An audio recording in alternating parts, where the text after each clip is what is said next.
Assalamualaikum warahmatullahi wabarakatuh.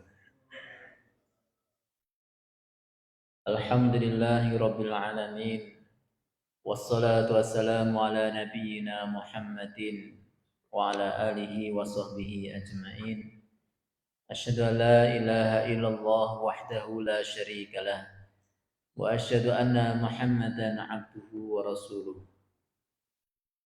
Bapak Ibu jamaah yang berbahagia, yang senantiasa mendapatkan barokah saking dari Allah Subhanahu wa taala. Puji syukur kita panjatkan kehadirat Allah Subhanahu wa taala yang memberikan kita kesehatan sehingga pada petang hari ini kita bisa melaksanakan sholat maghrib berjamaah dan hadir dalam majelis ilmu.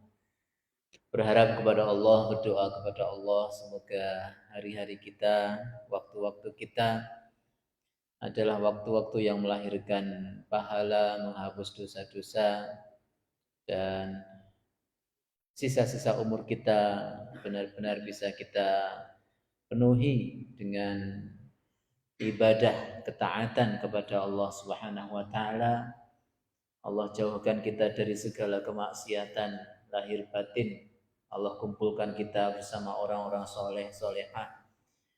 Allah pertemukan kita dengan orang-orang yang dicintainya di dunia dan di akhirat nanti. Allahumma amin.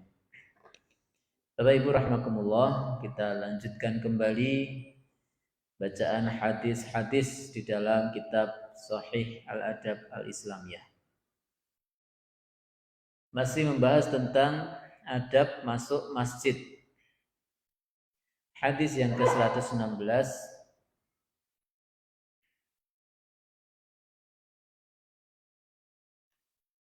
atau pada hadis yang terakhir terkait tentang makruhnya masuk masjid yang sebelumnya kita makan bawang merah dan bawang putih. Ini maksudnya adalah supaya apa? Supaya kita atau bau mulut kita tidak mengganggu orang-orang yang berada di dalam masjid dan juga malaikat.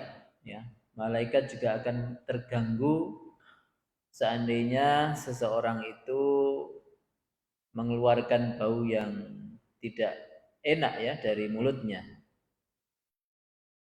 Dalam hadis yang lain, man akala basol wasauma wal quras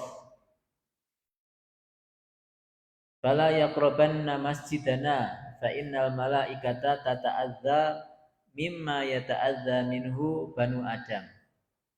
Siapa yang makan bawang merah, bawang putih mentah ya maksudnya, mentah sehingga kemudian mengeluarkan bau yang tidak enak ya. Dan kuros ini ya sejenis pohon yang menimbulkan bau. Maka janganlah mendekati masjid kami, sesungguhnya malaikat terganggu sebagaimana terganggunya manusia. Jadi malaikat saja tidak suka bau mulut ya seseorang ya. Nah, ini cuma makan bawang yang kalau ibu-ibu aja malah suka ya, mungkin bau itu bawang berambang goreng itu enak ya. Itu makan berambang aja itu terlarang ya, masuk ke masjid sebelum sikatan ya, sebelum bersiwak, apalagi bau-bau lain ya, bau-bau lain yang lebih parah dari itu ya, makin terlarang lagi. Misalnya bapak-bapak yang rokok ya, itu sebelum masuk masjid sikatan ya, sikatan. Syukur nggak merokok selamanya ya, itu lebih bagus lagi ya. Tapi kalau ya saya kira semua orang yang punya iktikad atau niatan hijrah itu ya beda-beda. Minimal adalah bagaimana caranya dia tidak mengeluarkan bau yang tidak enak ya saat berkumpul dengan banyak orang, karena malaikat itu terganggu sebagaimana terganggunya manusia, orang lain maksudnya. Hadis yang berikutnya 116. Rawa Muslimun an Abi Humaidin au an Abi Usaidin radhiyallahu anhuma qala Rasulullah sallallahu alaihi wasallam idza dakhala ahadukumul masjida falyaqul Allahumma iftah li abwaaba rahmatik wa idza kharaja falyaqul Allahumma inni as'aluka min fadlik. Imam Muslim meriwayatkan dari Abu Humaid atau dari Abu Usaid radhiyallahu anhuma, beliau berkata, Rasulullah Shallallahu alaihi wasallam bersabda, apabila salah seorang kalian masuk masjid hendaknya membaca Allahumma iftahli abwaaba rahmatik. Ya Allah, bukakanlah bagiku pintu-pintu rahmatmu. Dan apabila keluar hendaknya dia berkata atau berdoa, Allahumma ya Allah, ini aku sesungguhnya aku as'aluka, bermohon kepadamu min fadlik, dari karuniamu. Ya, jadi Bapak Ibu, ketika kita masuk masjid disunahkan kita ini membaca doa permohonan rahmat Allah. Artinya apa? Artinya ketika berada di dalam masjid ini kita dicurahkan rahmatnya Allah selama di dalam masjid. Sehingga siapapun yang berada di dalam masjid itu orang yang paling dicintai oleh Allah di muka bumi ini. Sebagaimana disebutkan bahwa tempat termulia di muka bumi ini adalah masjidnya Allah. Sehingga menjadi tolak ukur seseorang itu beriman kepada Allah dan hari akhir adalah bagaimana dia ini kedekatannya dengan masjid dan tidaknya. Innama ya'muru masajidallahi man amana billahi wal yaumil akhir. Sesungguhnya orang yang memakmurkan masjid-masjidnya Allah, dialah orang yang beriman kepada Allah dan hari akhir. Jadi ngoten iki dados tolak ukure wong iki senengane wong niku iman apa mboten, orang itu beriman kepada Allah atau tidak, itu adalah bagaimana dia ini mau memakmurkan masjid atau tidak. Nah, cara memakmurkan masjid itu bukan hanya sekedar membangun, ya, bukan hanya sekedar memperindah, melengkapi fasilitas masjid, tapi memakmurkan masjid artinya adalah banyak mendatangi masjid untuk beribadah. Karena di sana ada masjid yang dia bangunannya biasa-biasa, tapi sungguh dia lebih baik daripada masjid yang lain yang bangunannya luar biasa. Saat kapan? Saat masjid itu penuh dengan jamaah. Jadi ukurannya masjid makmur adalah bagaimana kegiatan ibadah di dalamnya. Bukan dari bangunannya yang mewah, bukan dari bangunannya yang gede atau bangunannya yang tua, tinggalannya sultan, tinggalannya sopo-sopo. Tidak. Masjid yang makmur adalah yang dipenuhi orang-orang di dalamnya untuk ketaatan. Sehingga Bapak Ibu, kita ini bersyukur ya saat ini, kalau sekarang ini ada gempa jadi kita ini mati semua, itu husnul khotimah insyaallah. Ya enggak berharap ya, tapi ya berharapnya itu mati husnul khotimah. Ya karena kita berada di tempat termulia. Kalau bisa itu jangan keluar dari masjid. Kalau bisa ya. Andaikan betul-betul ya kita ini disuruh memilih gitu ya. Betul, di masjid itu hendaknya menjadi pilihan kita menghabiskan umur kita. Banyak di masjid.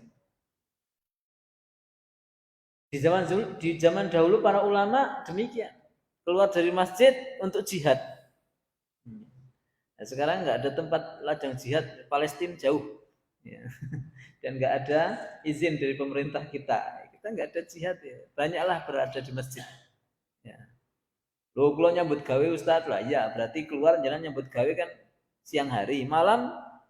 Banyak orang mengatakan, lo kesel nyambut gawe, awan nyambut gawe, bengi kesel nyambut gawe, akhirnya tidak pernah ke masjid. Sayang, ya sayang. Karena rahmatnya Allah penuh berada di dalam masjid. Wa idza kharaja, dan kemudian ketika keluar dari masjid membaca Allahumma inni as'aluka min fadlik. Ya Allah, sungguh aku mohon kepadamu dari karuniamu. Nah, karunia ini maksudnya rezeki. Jadi di dalam masjid nggak boleh kita itu golek rezeki. Di dalam masjid itu golek rahmat Gusti Allah. Cari rahmatnya Allah. Makanya di dalam masjid itu nggak boleh ada bisnis, nggak boleh dodolan di masjid, nggak boleh buka Shopee, nggak boleh buka Tokopedia, apalah semua itu di dalam masjid kemudian delok-delok iklan, ya nggak boleh. HP matikan. Ya. Kalau di dalam masjid kok kita bertransaksi sekedar cuma masukkan ke keranjang kuning gitu ya, tetap nggak boleh. Ya, berarti itu sudah transaksi, tidak boleh. Karena apa? Fadlullah, karunia Allah, Allah tebar di luar masjid. Sehingga kalau ada orang yang ya melakukan aktivitas duniawi di dalam masjid, itu didoakan oleh Rasul dalam sebuah hadis, ada orang yang mencari barang yang hilang di masjid ya, maka Rasulullah doakan supaya nggak ketemu ya, artinya dia ini orang yang nggak beruntung. Maka kalau misalnya aktivitas transaksi di luar, kadang ada beberapa dulu ya, tapi sekarang sudah nggak ada, itu bedah buku. Ya. Bedah buku itu nggak boleh di masjid, nggak boleh, kecuali bukunya dibagi gratis. Ya. Tapi naik bedah buku, kemudian panitia mengatakan, monggo setelah ini nanti yang apa, yang pengen beli di halaman, sama aja. Transaksinya di halaman, tapi iklannya di dalam masjid, nggak boleh. Makanya saya nggak pernah bedah buku, nggak pernah bedah buku saya. Mau ranti buku, gitu. Orang nggak jualan buku. Gitu. Bukan karena apa ya, tapi memang ini masjid itu betul-betul untuk ibadah, tidak untuk mencari keuntungan. Segala apa yang bernada iklan itu baiknya ditutup, ditutup. Jadi Sri itu tidak boleh ada orang yang mengambil keuntungan sampai sekecil apa ya, sedot WC, tutup, tidak boleh. Ya, atau misalnya di masjid ditempeli, kalau mau masuk masjid baca Allah maftahli abwa barahmatik, ya kan? Kemudian di bawahnya ada kecil tulisan, no Pak? Masjid, kalau di dalam masjid untuk mengumumkan barang yang hilang. Mengumumkan. Ini kan bisa ditempel di luar gitu. Jadi kalau larangannya itu mencari, kalau mengumumkan saya kira nggak masalah ya, karena itu bukan cari keuntungan ya Pak ya, cari keuntungan. Yang nggak boleh itu kalau sama aja, nawarkan umroh, ayo Bapak Ibu besok umroh sama saya, nggak boleh, nggak boleh. Semua yang terkait masalah mencari keuntungan, kecuali umrohnya gratis atau dibiayai oleh Pak Ustadz, besok yang mau umroh Desember sama saya gratis, boleh. Pokoknya segala yang bernada keuntungan tidak boleh. Mengumumkan barang hilang saya kira nggak apa-apa. Yang nggak boleh adalah mencari. Bapak Ibu mohon maaf tadi yang lihat jam tangan saya siapa ya? Nggak boleh, nggak boleh itu. Betul nggih? Termasuk juga iklan-iklan ya, iklan-iklan semua pun kayak tadi saya sampaikan, masuk masjid baca doa Allah maftahli, terus di bawahnya ada tulisan sponsor gitu. Apa misalnya PT apa gitu. Nah, itu tutup. Tidak boleh itu. Kalender bagus, kalender itu nggak usah ada sponsor-sponsor. Karena kadang-kala kalender itu masuk di dalam masjid itu. Demikian. Dan nggak akan beruntung Bapak Ibu kalau ngiklan di dalam masjid itu ora bakal untung, sing dongake Kanjeng Nabi. Tidak ada untung. Nah ini. Jadi mohon karunia atau rezeki ketika kita keluar dari masjid.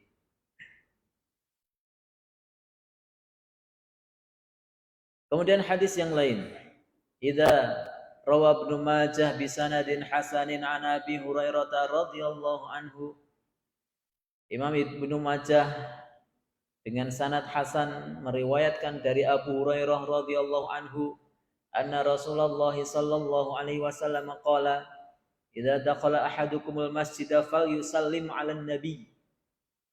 Apabila salah seorang di antara kalian masuk masjid, maka hendaknya mengucapkan salam atas Nabi sallallahu alaihi wasallam wal yaqul dan hendaknya berdoa, Allahumma ftahli abwaaba rahmatik.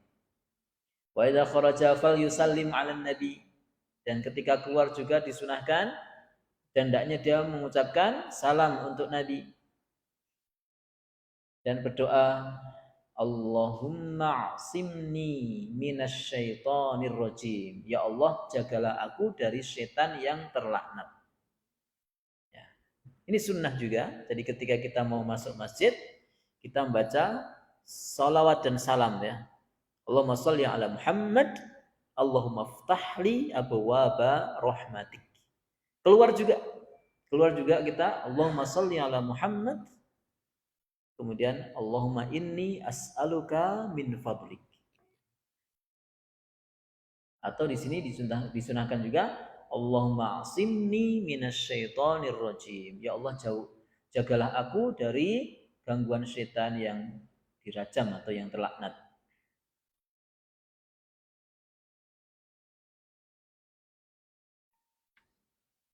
Kemudian doa yang lain dalam hadis riwayat Abu Dawud dengan sanad hasan dari Abdullah bin Amr bin As dari Nabi sallallahu alaihi wasallam annahu kana idza dakhala al-masjida qala, bahwasanya beliau ketika masuk masjid berdoa, a'udzu billahil azim wa biwajhihil karim wa sultanihil qadim minasyaitonir rajim. Ya, ini juga salah satu doa yang dibaca Rasulullah ketika masuk masjid. A'udzubillah, aku berlindung kepada Allah Al-Azim yang maha agung, wa biwajhi dan dengan wajahnya Al-Karim yang mulia, wa sultanihi dan kekuasaannya Al-Qadim yang sudah qadim ya, sudah lama ya. Minasyaitonir rajim, dari syaitan ar-rajim. Jadi berlindung kepada Allah dengan menyebut Asmaul Husna supaya kita ya dijaga oleh Allah dari godaan setan selama kita di dalam masjid. Artinya masjid itu juga tempat sasarannya setan ya untuk menggoda orang-orang di dalamnya, sehingga Pak di dalam masjid tidak bisa melaksanakan ibadah dengan sempurna, sholat ora khusyuk, pengajian yang ngantuk misalnya ya, gangguan setan ya.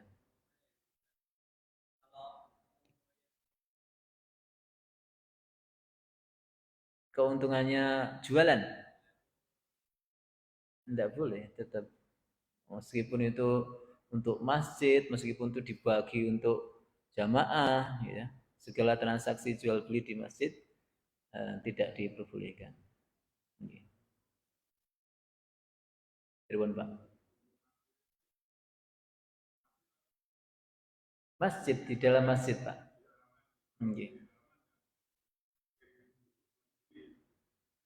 Selama itu bukan wakafnya masjid. Kalau itu wakafnya masjid, nggak boleh Pak. Yang dimaksud miliknya masjid itu yang mana gitu ya. Miliknya masjid yang mana. Cuma kalau memang itu sulit sekali ya, misalnya sulit diatur ya, minimal adalah bangunannya masjid.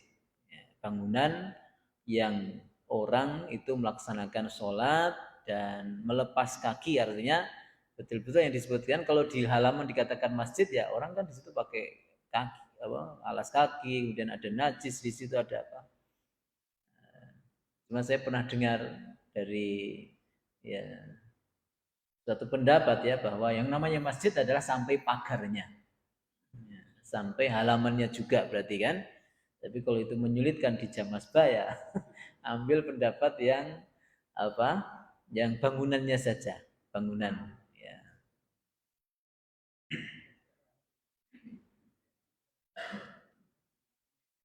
Minasyaitonir rajim qala fa idza qala dzalika, apabila orang ini masuk masjid membaca tadi a'udzubillahil azim wa biwajhil karim wa sultanil qadim minasyaitonir rajim. Ya, kalau ada orang baca seperti ini, maka setan berkata, hufidha minni sa'irul yaum.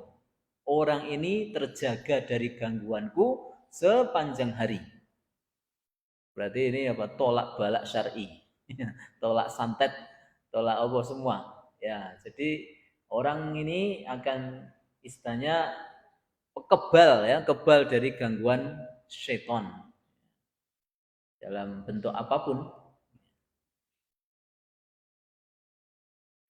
Berarti masuk masjid banyak doanya ya.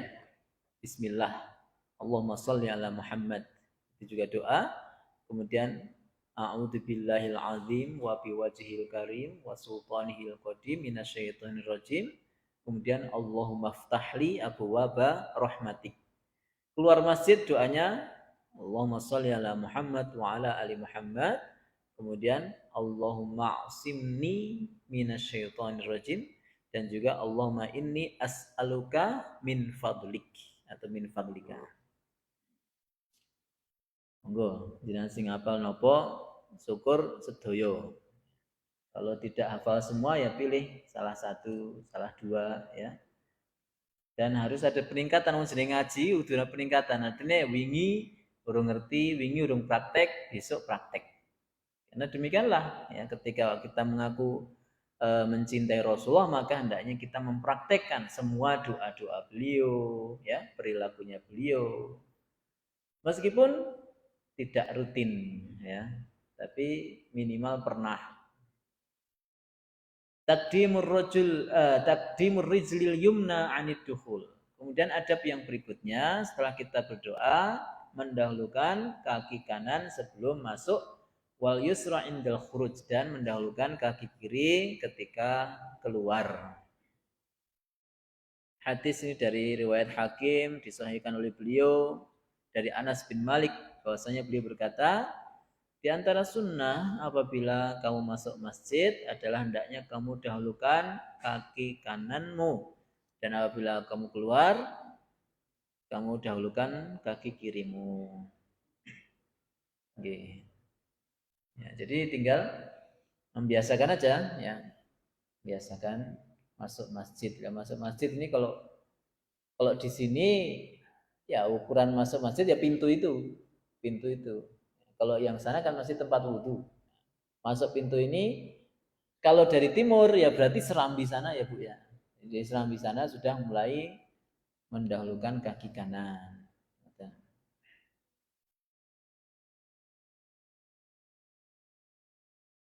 Kemudian yang berikutnya adalah sholatu rakaatain tahiyyatil masjid qoblal julus. Sunnah yang berikutnya mendahulukan melaksanakan sholat 2 rakaat tahiyyatul masjid sebelum duduk. Hadis sahih Bukhari Muslim dari Abu Qatadah radhiyallahu anhu bahwasanya Rasulullah bersabda sallallahu alaihi wasallam, idza dakhala ahadukumul masjida falyarka' rak'atain qabla ayyajlisa. Apabila salah seorang kalian masuk masjid hendaknya ya rukuk 2 rakaat, maksudnya rukuk itu maksudnya salat ya. Salat 2 rakaat sebelum duduk. Ini sakderenge pun duduk. Tapi kalau duduk sebentar tapi enggak, misalnya ada orang guru kita di dalam masjid lenggan ya, kita salaman dulu kemudian langsung berdiri untuk tahiyat juga enggak apa-apa. Itu maksudnya sebelum duduk itu betul-betul duduk sempurna. Tapi kalau duduk sebentar nyalami orang atau mengambil sesuatu yang jatuh kemudian berdiri enggak masalah. Tapi kalau tidak ada alasan itu, sebelum duduk hendaknya kita sholat tahiyyatul masjid. Tahiyyat artinya penghormatan, menghormati tempat yang mulia ya, dengan cara melaksanakan sholat. Maka tahiyyatul masjid ini bukan termasuk sholat sunnah mutlak, tapi sholat sunnah yang ada asbab. Kalau dalam mazhab Syafi'i namanya sholatus sunnah dzatus sabab. Artinya kalau sholat sunnah mutlak itu terlarang dilakukan di 5 waktu ya. Tapi kalau sholat sunnah dzatus sabab yang ada sebabnya melakukan, maka itu tidak ada waktu terlarang. Jadi kapan aja jenengan mau masuk ke masjid, kapan aja tidak ada waktu terlarang. Waktu terlarang untuk sholat sunnah mutlak itu kan pertama ba'da asar. Kemudian yang kedua ketika langit menguning sampai tenggelamnya matahari. Kemudian yang ketiga adalah ba'da subuh sampai terbitnya matahari, ya. Kemudian yang keempat adalah ya, terbitnya matahari sampai matahari naik sepenggalah. Kemudian yang terakhir adalah ketika waktu istiwa sampai waktu zawal. Istiwa itu adalah waktu di mana matahari tepat di atas kepala kita sampai zawal. Zawal itu waktu zuhur. Ini 5 waktu terlarang sholat sunnah mutlak. Sholat sunnah mutlak itu maksudnya sholat sunnah yang tidak ada sebab tertentu. Pengen sholat gitu aja. Itu hindari 5 waktu ini. Tapi tahiyatul masjid ini sholat sunnah yang ada sebabnya, yaitu ketika masuk masjid. Maka ini semua waktu boleh. Ya. Jam 5 sore masuk masjid, mau sholat sunnah tahiyatul masjid boleh. Ba'da subuh, jangan misalnya orang udah selesai jamaah subuh, kemudian jangan masuk, ya. Kemudian tahiyatul masjid dulu boleh, bebas. Qabla ayya jelisa sunnah. Hatta laukan al-imamu alal mimbar. Bahkan sampai saat imam berada di mimbar saat sholat Jumat. Imam sudah Jumat, sudah sudah khutbah Jumat. Alhamdulillah, rahmatu. Sedang khutbah. Jenengan baru masuk. Maka jenengan sholat tahiyatul masjid dulu sebelum duduk gabung dengan jamaah yang lain. Dalil dalam hadis Bukhari Muslim juga dari Jabir bin Abdullah radhiyallahu anhu beliau berkata, Ja'a rajulun wan nabiyyu sallallahu alaihi wasallam yakhtubun nasa yaumal jumu'ati faqala. Datanglah seseorang sementara Nabi sedang berkhutbah di hadapan orang-orang hari Jumat. Faqala, kemudian beliau bersabda, "As-shalaita ya fulan?" Kowe salat durung? Ya. Kamu tadi salat belum wahai fulan? Qala la, belum Kanjeng Nabi, ya. Qala qum, bangun. Farka raka'atain. Bangun salat 2 rakaat. Jadi ketika khutbah Rasulullah ada orang datang, seseorang datang dan seseorang, ya, di sini Imam Jabir menjaga privasi orang ini, beliau hanya mengatakan ada seseorang. Bisa jadi itu Imam Jabir sendiri atau bisa jadi orang lain. Ada seseorang masuk ke masjid, Nabi sedang khutbah. Kemudian orang itu langsung duduk. Beliau tanya, "Tadi sholat belum kamu?" "Belum Rasulullah." Ya, berdiri sholat 2 rakaat. Kalau khotib itu boleh bicara sama jamaah, boleh khotib, ya, bapak ibu, bapak-bapak, ya misalnya, ayo sholat, boleh kalau khotib. Tapi nek jamaah dengan jamaah nggak boleh. Kalau jamaah dengan khotib boleh nggak? Boleh. Mau ora umum, ya ora umum. Pas khutbah kemudian interupsi Pak Khotib tanya, gitu ya. Tanya, ini kok nggak jelas yang tadi itu misalnya. Itu boleh, aslinya boleh, ya. Dalilnya ini, dalilnya hadis ini, ada seseorang berinteraksi dengan Rasulullah saat beliau sedang khutbah. Jadi pembicaraan dengan khotib boleh, pembicaraan dengan sesama enggak boleh. Pembicaraan dengan orang apalagi yang di luar jamaah khutbah itu makin enggak boleh. Pas khutbah kok malah balas WA, ya, atau bikin status, ya, enggak boleh. Itu sama dengan berbicara. Menulis itu sama dengan berbicara.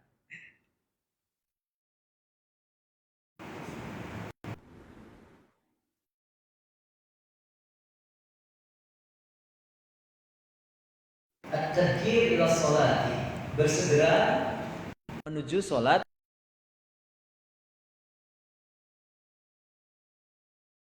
Muslim Abu Hurairah radhiyallahu anhu bahwasanya Rasulullah sallallahu alaihi wasallam bersabda, "Lau ya'lamun nasu ma fin nida'i was-safil awwali thumma lam yajidu illa ayyastahimu alaihi lastahamu."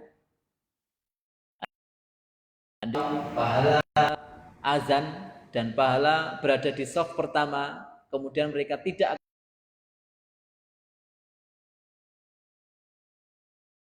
akan pasti undi. Walau ya'lamuna ma fit tahjir lastabaku ilaihi. Dan andaikan mereka itu tahu pahala tahjir, ya, tahjir ini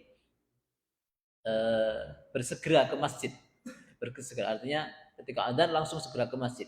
Andaikan manusia itu tahu pahala bersegera untuk sholat, lastabaku ilahi, maka sungguh mereka akan saling berlomba-lomba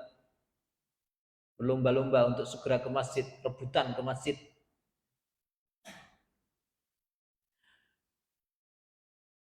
Ya, walau ya'lamuna ma fil atamah, dan seandainya manusia itu tahu pahala al-atamah. Atamah ini sholat isya.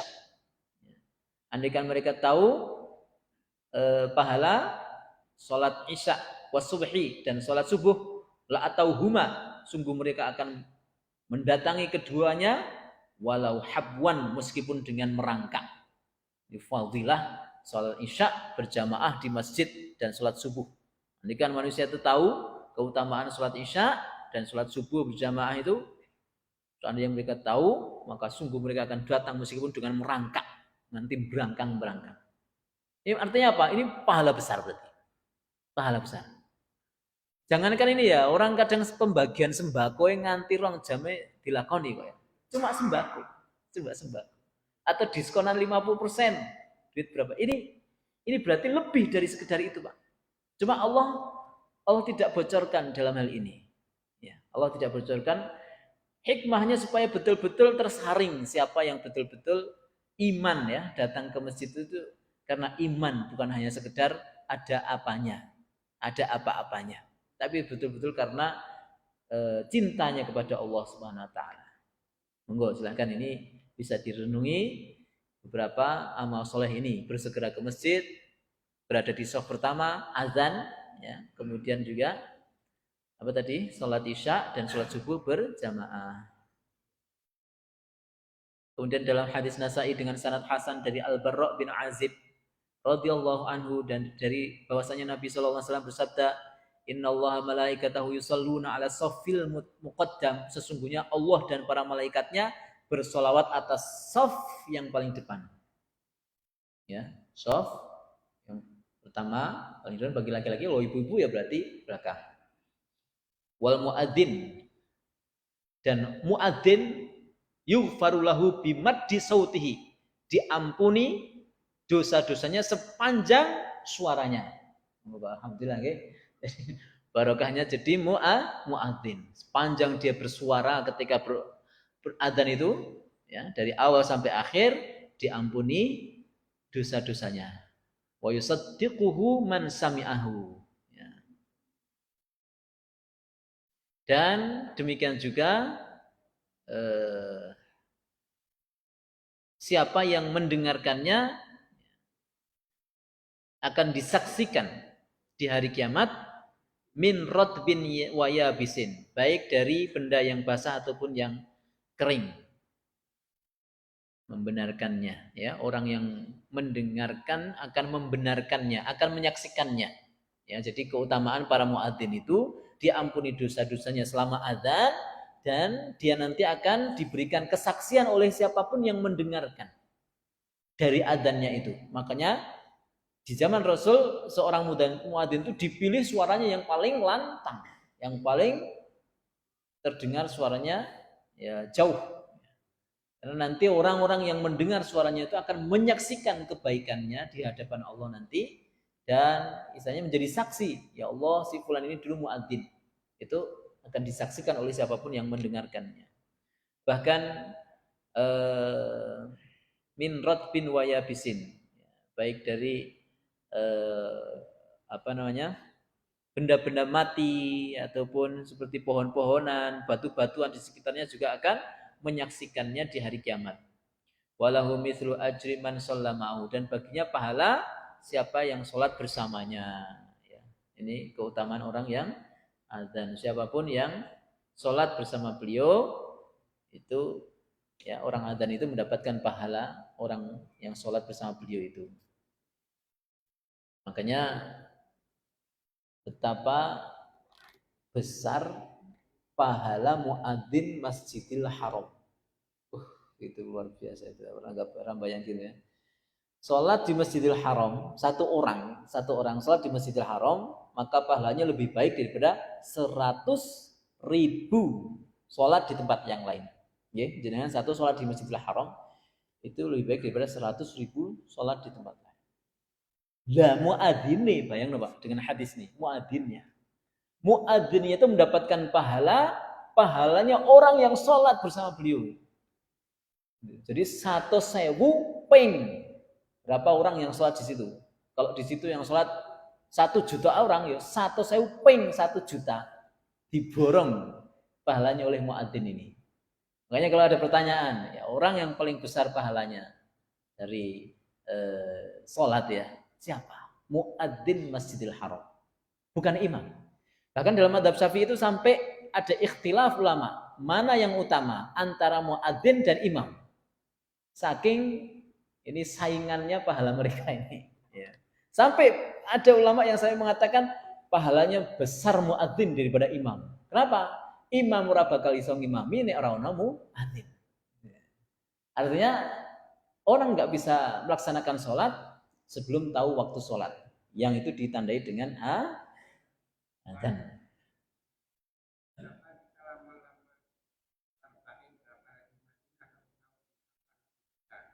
Kenapa kita lama-lama arba'in?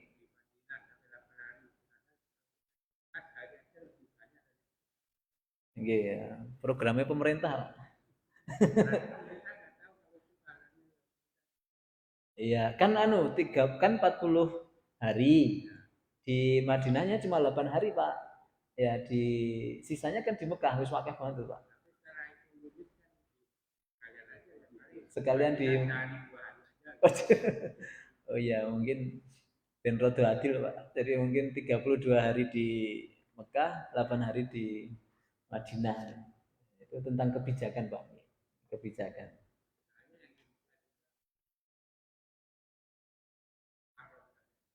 Karena jauh, ya. Karena jauh mungkin itu.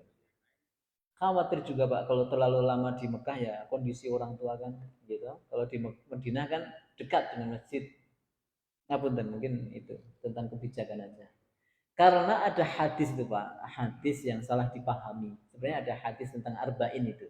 Cuma salah dalam memahami, cuma saya tidak terangkan di sini. Demikian. Kemudian hadis yang terakhir Bapak Ibu,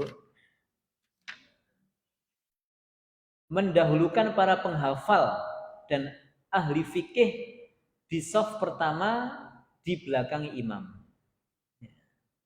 Ini adab juga ya.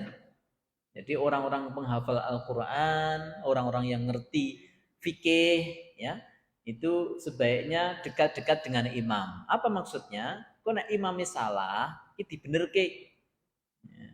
Kemudian kalau imamnya keliru bacaan atau keliru rukun, itu bisa memperbaiki.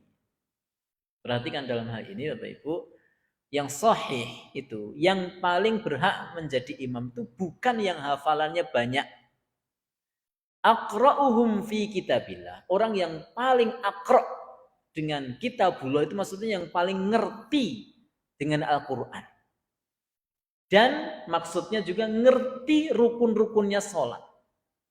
Saya sangat menentang kalau ada anak-anak kecil dia ngimami di depan, di belakangnya simbah-simbah. Ini enggak ngerti fikih. Ya, anak kecil itu kadang-kadang enggak ngerti fikih, rukunnya sholat itu apa, pembatal-pembatal sholat itu apa. Yang mungkin suaranya bagus, ya. Suara bagus itu hanya bagian kecil dari rukun sholat, ya. Sehingga enggak boleh Bapak Ibu, anak kecil hanya sekedar suaranya apik, anak umur 8 tahun, 10 tahun, terus jenengan suruh ke depan untuk ngimami. Dia ngentut kita enggak ngerti, dia mungkin melakukan gerakan pembatal sholat kita nggak ngerti, ya, dia nggak ada tumak ninah kita nggak ngerti, sehingga apa?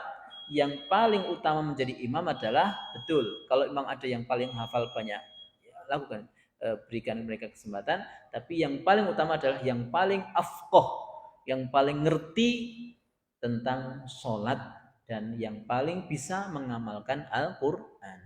Para sahabat itu mereka hafal Quran, iya, tapi hafal dan mengamalkan, nggak sekedar cuma di mulut saja. Demikian Bapak Ibu. Semoga Allah ampuni kita semua. Allah jaga iman Islam kita, dan Allah berkahi seluruh keluarga dan keturunan kita. Amin ya rabbal alamin. Sallallahu ala nabiyina Muhammadin wa ala alihi wa sahbihi ajmain. Assalamualaikum warahmatullahi wabarakatuh.